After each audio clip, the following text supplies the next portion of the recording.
Innal hamdalillah nahmaduhu wa nasta'inuhu wa nastaghfiruh wa na'udzu billahi min shururi anfusina wa min sayyiati a'malina may yahdihillahu fala mudilla lahu wa may yudlilhu fala hadiyalah. Asyhadu alla ilaha illallah wa asyhadu anna Muhammadan abduhu wa rasuluh. Allahumma sholli ala sayyidina Muhammad wa ala ali sayyidina Muhammad.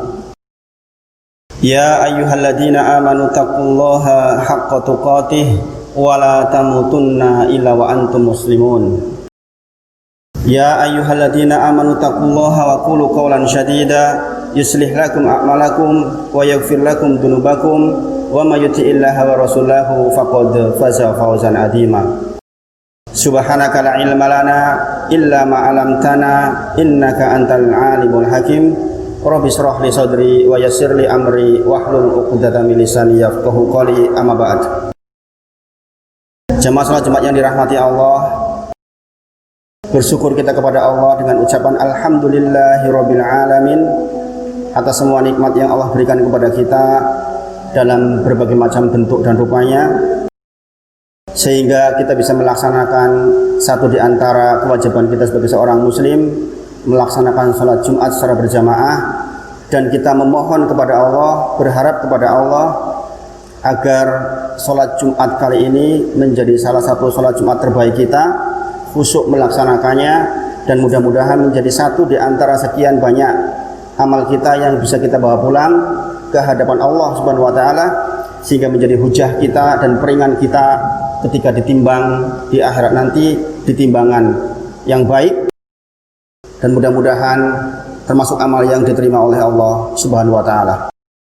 Salawat dan salam kita sampaikan kepada Nabi Muhammad sallallahu alaihi wasallam, dan mudah-mudahan dengan salawat itu Allah kembalikan kepada kita dengan sebaik-baik kebaikan, dan mudah-mudahan menjadi bagian dari pahala yang besar untuk kita semua. Jamaah salat Jumat yang dirahmati Allah, alhamdulillah atas karunia yang Allah berikan kepada kita semua. Hari-hari ini sekitar 1 bulan atau 1,5 bulan terakhir, kita sudah bisa melaksanakan kegiatan offline. Tak terkecuali saya juga alhamdulillah, pengajian-pengajian offline sudah mulai dilaksanakan, tentu saja dengan menerapkan protokol kesehatan. Ini tentu saja sebuah keberkahan untuk kita semua, karena tentu saja berbeda keberkahan antara mendengarkan lewat media sosial dengan langsung datang talaki, berhadapan dengan kita, berhadapan dengan pengajar di sebuah kholaqah di masjid-masjid Allah Subhanahu wa Ta'ala, karena di dalamnya didatangi oleh para malaikat dan penuh dengan keberkahan. Ketika kali pertama melaksanakan kajian-kajian offline itu, setelah sekian lama tidak berjumpa dengan jamaah, maka hampir di setiap masjid yang saya datangi pasti terjadi obrolan setelah pengajian. Bertanya kabar sewajarnya, alhamdulillah jikalau baik, tetapi banyak diantaranya yang menceritakan tentang keluh kesah sepanjang mengalami pandemi.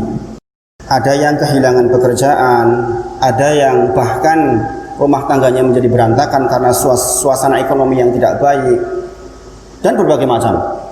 Yang kalau kemudian saya ambil kesimpulan, setidaknya ada 3 hal pokok yang menjadi persoalan kita orang hidup, yaitu persoalan hutang piutang, hutang keluarga yang sangat besar kalau terlanjur hutang di masa yang lalu, kemudian ketika pandemi tidak bisa mengembalikan karena memang penghasilannya tidak ada, sehingga timbul menjadi masalah besar. Kemudian yang kedua, masalah keluarga, masalah istri yang tidak taat, suami yang tidak taat karena sebuah keadaan. Kemudian juga masalah penyakit. 3 hal besar ini yang biasanya diceritakan, yang sampai kepada saya setidaknya. Maka mari kita lihat jamaah salat Jumat yang dirahmati Allah, kita sebagai kaum muslimin mencoba menyikapi ini dengan dalil, dengan tuntunan yang Allah dan Rasulnya berikan kepada kita. Kacamata positifnya selalu saya sampaikan kepada mereka yang bermasalah. Ini reminder termasuk untuk diri saya pribadi, karena tentu saja setiap orang pasti diliputi masalah. Prasangka positifnya adalah innallaha mayuhibbu qauman ibtalahum. Jikalau Allah mencintai suatu kaum, ibtalahum, maka Allah akan datangkan ujian kepada kaum itu. Kalau kita tarik ke pribadi kita masing-masing, sekiranya Allah mencintai kita sebagai hambanya, sangat mungkin Allah datangkan ujian, cobaan kepada diri kita. Itu prasangka positif kita. Tapi ketahuilah jemaah semuanya, Allah juga berfirman di dalam surah An-Nisa ayat 79, ma asobaka min hasanatin faminallah. Semua yang terkait dengan kebaikan faminallah, dari Allah. Kesehatan kita sampai hari ini alhamdulillah mungkin tidak terkena positif COVID, faminallah, dari Allah. Kita masih bisa melewati hidup di masa pandemi ini, faminallah, dari Allah. Ekonomi kita tetap berjalan baik sepanjang pandemi, faminallah, karena Allah lah kita mendapatkan itu semua. Wa ma asobaka min sayyi'atin famin nafsika. Rumusnya, segala sesuatu yang buruk yang menimpa kita, famin nafsika, dari diri kita. Maka sekali lagi, kalau kita memandang apapun yang kita alami sepanjang pandemi atau sepanjang hidup kita, kita tarik ke belakang, yang terkait dengan kebaikan anak soleh dan semuanya itu famin Allah, dari Allah. Dan bisa jadi itu bentuk ujian karena Allah cinta kepada kita. Tetapi Allah juga berfirman, ketika ada keburukan, kesulitan, atau apapun yang meliputi diri kita dalam bentuk yang sangat menyusahkan, famin nafsika, karena perbuatan diri kita. Dan kenyataannya ketika kami ngobrol dengan mereka yang kemudian mengajukan masalahnya yang 3 tadi itu, yang tidak lepas dari 3 hal itu, persoalan hutang piutang yang besar, persoalan keluarga, persoalan sakit, ternyata 80% lebih mengarah kepada persoalan yang kedua. Wa ma asobaka min sayyi'atin famin nafsika, bahwa segala sesuatu yang terkait dengan musibah, kesusahan hidup yang dialami oleh kita, banyak diantaranya yang justru berangkat dari kekeliruan diri kita. Dan ini rumus, tidaklah penyakit datang kepada seseorang kecuali pastilah ada sesuatu yang Allah ingin angkat dari dirinya terkait dengan dosa-dosanya. Maka sekali lagi, jikalau kita berprasangka positif, mungkin itu ujian. Tapi jikalau kita kemudian memprasangkai yang lain, memprasangkai diri kita, sangat mungkin itu perbuatan diri kita. Buktinya, ketika saya lihat orang ini sedekahnya banyak, infaknya banyak, tidak kurang-kurang, tetapi ini orang dirundung masalah yang bertubi-tubi, membangun rumah tahu-tahu diklaim oleh orang lain karena persoalan tanahnya, membangun ruko tiba-tiba kemudian bermasalah tanahnya dan diklaim orang lain, ini bertubi-tubi. Padahal saya lihat orang ini infaknya juga banyak.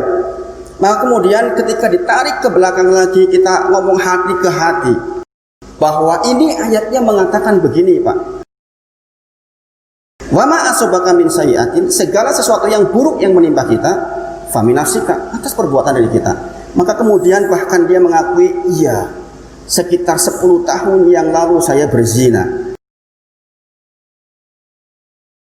Ketemu masalahnya. Dan hampir setiap masalah yang dihadapi ternyata problematikanya ke sana. Maka mari kita melihat diri kita. Adakah ketika kita punya problematika ini, kita sudah menemukan persoalan utama yang mungkin pernah kita lalui dan belum kita istighfari dengan sangat serius? Karena kalau belum ketemu masalahnya, kalau belum merasakan dosa yang kita laksakan di waktu yang enggak ketemu, kemudian kita tidak beristighfar kepada Allah atasnya, maka problem itu enggak akan selesai walaupun mungkin kita sudah bertubi-tubi ibadah kita. Inilah dahsyatnya istighfar. Maka di musim pandemi ini tentu sangat baik buat kita untuk memperbanyak istighfar, karena bisa jadi yang kedua yang kita alami, sekali lagi tanpa mengesampingkan, bisa jadi pula prasangka positifnya adalah ujian dari Allah untuk kita karena Allah cinta kepada kita. Innallaha mayuhibbu qauman ibtalahum. Kalau kita terpilih di situ maka bersyukurlah kepada Allah. Sesungguhnya ketika Allah mencintai suatu kaum, maka Allah akan datangkan ujian-ujian kepada yang bersangkutan. Ketika Allah mencintai seorang hamba, akan didatangkan pula ujian-ujian kepada hamba itu. Tetapi Allah juga berfirman, segala sesuatu terkait dengan musibah, famin nafsika, dari diri kita. Lantas apa yang harus kita lakukan jamaah sholat Jumat semuanya? Di antara yang sangat disarankan oleh para ulama, ini reminder, adalah pengingat untuk bahkan diri saya pribadi dan untuk jamaah seluruhnya. Mudah-mudahan bermanfaat. Surah Al-Isra surat ke-17 ayat ke-79. Wa minal laili fatahajjad bihi nafilatan lak. Asa ayyab asaka rabbuka maqamam mahmuda. Pada sebagian malam bangunlah kalian untuk melaksanakan sholat tahajud sebagai tambahan buat kalian. Kalau tambahan berarti yang wajib sudah lewat, tidak perlu dibahas, pasti sudah rapi. Sholat 5 waktunya pasti rapi, yang wajib rapih. Kemudian kalau tambahkan, pada sebagian malam bangunlah untuk bertahajud sebagai tambahan untuk kalian. Asa ayyab asaka rabbuka maqamam mahmuda. Mudah-mudahan dengan itu Allah berikan kepada kita maqamam mahmuda, tempat yang terpuji. Setidaknya 4 hal ini akan jenengan peroleh ketika kita mencapai kepada derajat maqamam mahmuda. Dan ini sudah mafhum dibahas oleh para ulama. Ringan disampaikan, tapi memang berat untuk dilaksanakan. Seseorang yang mendapatkan tempat yang terpuji di sisi Allah, meskipun ayat ini terkait hitopnya dengan Nabi Muhammad SAW nanti ketika di akhirat, ketika minta kepada Allah untuk kita syafaat, tetapi ini diambil oleh para ulama faidahnya untuk kita semua. Seseorang yang mendapatkan posisi yang baik di sisi Allah, maka dia akan diangkat hidupnya pada posisi karir yang baik. Jikalau dia bekerja, pekerjaannya baik. Jikalau dia usaha, usahanya baik. Jikalau dia berteman, temannya baik. Bahkan bagi yang masih jomblo ingin mencari istri, nanti akan ditemukan istri juga yang sefrekuensi, sehingga tidak ada kata-kata begini bagi maqamam mahmuda. Ternyata kemarin saya salah pilih istri setelah 3 bulan berlalu. Makanya saya ajarkan kepada para pemuda juga, membiasakan tahajud menjadi sangat penting. Ini yang akan didapat. Kemudian yang kedua, jikalau datang kepada dia masalah, Allah akan bimbing dia keluar dari masalah itu dengan solusi terbaik. Itu tentu yang kita ingin. Kemudian atas semua urusan kita di dunia ini, Allah juga akan bimbing dengan bimbingan terbaik untuk kita. Bahkan jikalau ada makhluk Allah yang lain yang hendak menghalang-halangi dan mencelakai kita, maka niscaya Allah juga akan hambat orang yang akan atau makhluk yang akan mengganggu kita itu. Sekali lagi, wa minal laili fatahajjad bihi nafilatan lak. Asa ayyab asaka rabbuka maqamam mahmuda. Mudah-mudahan kita termasuk orang-orang yang diberi oleh Allah kesempatan itu, sehingga kita menjalani kehidupan sisa dengan baik dan disayangi oleh Allah. Barakallahu li wa lakum fil Qur'anil azim. Ayat wa dzikril hakim wa taqabbal minni wa minkum tilawatahu innahu huwal ghafurur rahim.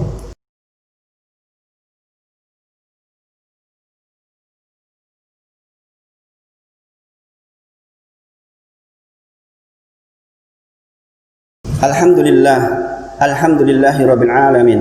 Asyhadu alla ilaha illallah wa asyhadu anna Muhammadan abduhu wa rasuluh.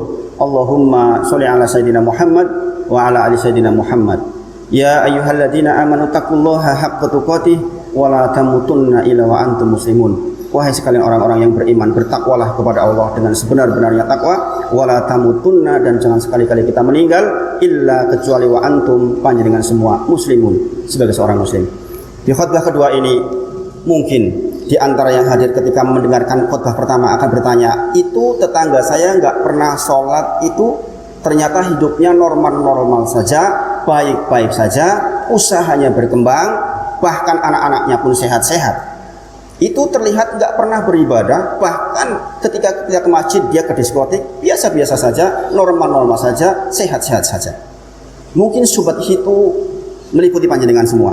Maka kita lihat di dalam surah ke-6, surah Al-An'am ayat ke-44, Allah berfirman, "Falamma nasu ma dzukiru bihi," dan ketika mereka melupakan, dzukiru bihi, peringatan-peringatan, aturan-aturan yang Allah berikan kepada mereka. Mereka melupakan. Jadi kata kuncinya ketika mereka melupakan peringatan-peringatan Allah, fatahna alaihim abwaaba kulli syai'in. Justru Allah akan bukakan pintu-pintu kesenangan dunia kepada yang bersangkutan. Ini yang namanya istidraj. Ketika seseorang tidak melaksanakan segala sesuatu terkait dengan peringatan Allah, disuruh sholat malah sebaliknya, disuruh ke masjid malah ke diskotik, disuruh jangan ngeriba, disuruh hormat kepada orang tua justru sebaliknya. Maka fatahna alaihim abwaaba kulli syai'in, maka justru Allah akan bukakan pintu-pintu kesenangan kepada mereka. Hatta idza farihu bima utu, sehingga ketika sampai kepada mereka kesenangan yang teramat sangat atas pemberian Allah itu, ahadnahum baghtatan, Allah akan datangkan kepada mereka siksa yang tiba-tiba, faidahum mublisun, dan ketika itu mereka terdiam dan berputus asa. Bukankah kita pernah melihat orang yang mohon maaf mengambil uang negara sedemikian banyak, membeli ini itu yang tak berguna itu, sehingga mereka pada puncak-puncaknya kesenangan kemudian dia tertangkap. Bukankah kita pernah mendengar seseorang yang berlimpah ruah dengan kesehatan yang teramat sangat meninggal di atas perempuan yang dizinainya? Na'udzubillah. Semakin lupa Allah semakin berikan, rumusnya begitu. Kemudian ketika mereka sampai pada puncak kebahagiaannya, Allah ambil dengan tiba-tiba. Na'udzubillahi summa na'udzubillahi min dzalik. Aqulu qouli hadza astaghfirullah wa lakum. Saya beristighfar kepada Allah atas apa yang saya sampaikan, dan saya mengajak kaum muslimin wa lisairil muslimin innahu huwal ghafurur rahim untuk beristighfar kepada Allah, karena sesungguhnya Allah kita Maha Pengampun. Innallaha malaikatahu yusholluna 'alan nabi ya ayyuhalladzina amanu shollu 'alaihi wa sallimu taslima. Sesungguhnya Allah dan para malaikat bersolawat kepada nabinya, maka kita kaum muslimin pun bersolawat kepada Nabi Muhammad sallallahu alaihi wasallam. Allahumma sholli ala sayyidina Muhammad wa ala ali sayyidina Muhammad. Allahumma ighfir lil mu'minina wal mu'minat wal muslimina wal muslimat al ahya'i minhum wal amwat innaka qaribun mujibud da'wat ya qadiyal hajat. Allahumma inna na'udzubika min ilmin la yanfa wa min qalbin la yahsa wa min nafsin la tashba wa min da'watin la yustajab. Allahumma inna na'udzubika min jahdil bala wa darakis syaqa wa su'il qada wa samatatil a'da. Allahumma inna na'udzubika minal barasi wal jununi wal judami was sayyi'il asqam. Allahumma rabbana atina fid dunya hasanah wa fil akhirati hasanah wa qina adzabannar wa la dzikrullahi akbar. Aqimis shalah.